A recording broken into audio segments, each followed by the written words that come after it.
Unang maling paniniwala tungkol sa dialysis ay ang dialysis ay hindi nakakapagpagaling ng sirang bato.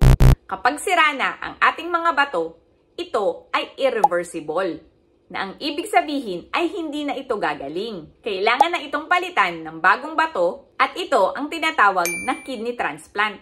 Ang dialysis ay pansamantalang tumutulong lamang upang linisin ang toxic waste sa ating katawan at tanggalin ang extra fluids habang iniintay mo ang inyong kidney transplant.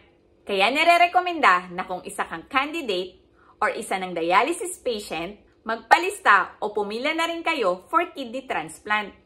Simulan nyo na ang inyong mga transplant workups dahil maaaring matagalan sa donor o sa proseso ng pag-aayos.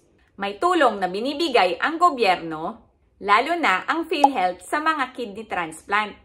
Maaari kayong sumali sa iba't ibang grupo sa social media upang malaman ang mga detalye nito, tulad na lamang ng Usapang Healthy and Wealthy PH na nagbabahagi ang mga miyembro ng kanilang impormasyon tungkol sa kidney transplant. Dahil naniniwala ako na napakahalagang malaman ang mga tamang impormasyon upang malabanan at mapagtagumpayan pa rin ng mga dialysis patient kahit meron silang karamdaman. Mahalagang malaman ang mga ito upang mas lumakas at mapanatiling positibo sa buhay. Dahil ang kalaban natin dito ay ang kamangmangan na nagdudulot ng stress, anxiety, at pag-iisip na nakakapagpababa lalo ng ating immune system.